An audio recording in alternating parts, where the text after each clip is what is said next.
ИНМТ. Думаю, этот сериал не нуждается в представлении. Ож, который является самым популярным в нашей стране. Но за что его так любят? Если сюжет более-менее понятен и интересен, то к персонажам вопросы возникают. И давайте их по порядку разберем. Но перед началом хочу сказать вам о том, что я собираюсь сделать видео по теме вопрос и ответ. Если вы мне хотите задать какой-то вопрос, то пишите под эту запись. Ну и также на мой телеграм-канал подписывайтесь. Начнем мы с так называемых символарах. У них довольно все неплохо. Да, они единственные, как и алгебраисты из BFDI, но все они имеют мужской пол. Честно сказать, это довольно странно. Могли бы сделать половину из них женщин или же бесполых. Но нет, выбор пал на мужчин. Ладно, в принципе, если это не брать в счет, то персонажи довольно яркие и обладают харизмой, особенно краткий. А вот теперь мы переходим к самому главному, объектам, главному минусу, как ни странно, всего сериала. И я не шучу, все они являются либо ярлыками, либо нормально прописанными персонажами, но от которых их поведение меня раздражает. Замазыч. Он лишь является инструментом для знакомства с другими объектами в первой серии. И все. Дальше он особую роль не играет, он просто является фоном. Конечно, были и моменты, когда он избил Кнайфа в третьей серии, но этого мало для главного героя. Но справедливости ради, он любит кроссворды, как же это глубоко. Нонсенсу. Тут все понятно. С самого начала мне она не понравилась. Дисбалансная, непонятная сущность, которая говорит, что ей пофиг на все. И силы хоть и добавляй. Персонаж функция. Да, она скажет чашечке 8 серии про ультиматум. Но в остальных случаях, кроме как инструментом для прохождения заданий, она из себя больше ничего не представляет. Сока. Что ж, поначалу это более замкнутая тирдроп, что довольно неплохая фишка. Но когда она заговорила в первый и во второй раз, то она стала просто еще одним неинтересным персонажем. Да, она дружит с Чарджери, вместе с ней они нашли какую-то дверь, но на этом все. Персонаж, который мог обладать неплохой фишкой, но Зак Мейн все просрал. Чарджери. Знаете, мне в ней нравится лишь то, что озвучивает ее говорилка. А по сути, да, роль она какую-то играет. Ее неприязнь к злому Круассану довольно интересная.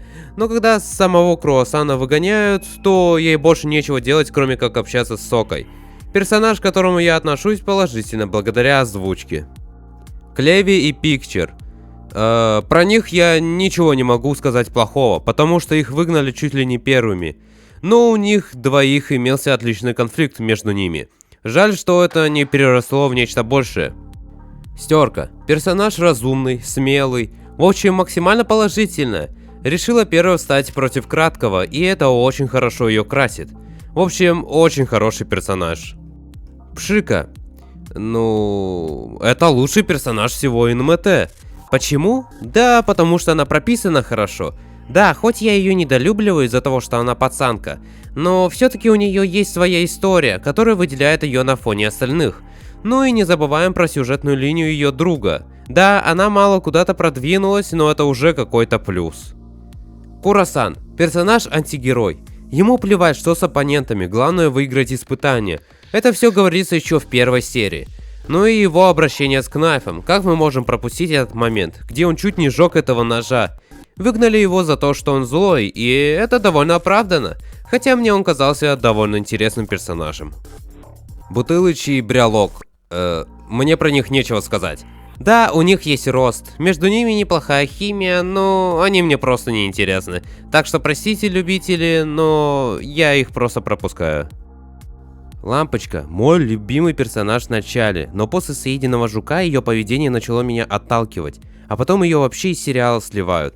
Понимаю, сюжет и так далее, но взять того персонажа, который мне понравился, и не видеть его как минимум один эпизод, это очень странное решение. Кнайф. Персонаж, у которого был огромный потенциал. И его просрали. Зак из Задиры, который способен противостоять краткому, превратили в нытика, который огребает от Курасана, который в 2 раза ниже него. И меня злит то, что в 8 серии он как раз мог бы проявить себя, если бы ему дали возможность на то, чтобы он дал идею об ультиматуме. Но заместо него выступает Стерка. Также отношение с Лампочкой меня очень сильно бесит.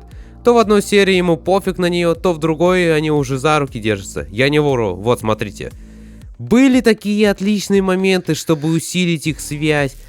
Например, чтобы успокоить Кнайфа, в третьем эпизоде за место Пикчера могли бы поставить лампочку, но Зак, как всегда, все просрал. Кнайф мог бы стать моим любимым персонажем, но весь его потенциал был упущен. Ну и чашечка, главная мразь ИНМТ. Вы скажете, что-то жестковато, а я отвечу, да пойдет. Окей, поначалу она была довольно милой, но когда появилась Пшика, она начала строить из себя жертву, как будто про нее все забыли из-за Пшики. Да, банда исследовала без нее гору, но по понятной причине. И вообще, при чем здесь Пшика? По-моему, всей банде было интересно узнать то, что она из города. Но разве какой-то акцент делался на то, что чашечку как-то обделили? Нет. Ей Круассан даже делал комплимент, когда она изменила свой скин. В общем, ей, видимо, Зак или кто там пишет сценарий, пытались сделать какой-то конфликт, который станет для нее очень тяжелым, и мы должны будем ей сопереживать. Но нет, она просто без причины начала играть в жертву. Очень тупо прописанный персонаж, который был мне поначалу приятен, но Зак Мейн, как всегда, все просрал. По итогу, ИНМТ неплох своей рисовкой. Сюжет не сказать, что прям вау, но хотя бы что-то. Ну а с персонажами уже все понятно. Они настолько плохо прописаны, что даже те, которые кажутся интересными, просто не могут вывозить весь эпизод. Поначалу я хотел сделать обзор на этот сериал, но потом подумал, зачем? В итоге получилось это. И я прям чувствую, что у кого-то сейчас что-то подгорает. Но должен отдать должное, это ож может вас развлечь. От меня 5 из 10. На этом все. Пишите, как вы относитесь к тому или иному персонажу. Ставьте лайки. Ну и конечно же пишите мне то, что я не прав. И ИНМТ это шедевр. Я буду только этому рад. Всем пока.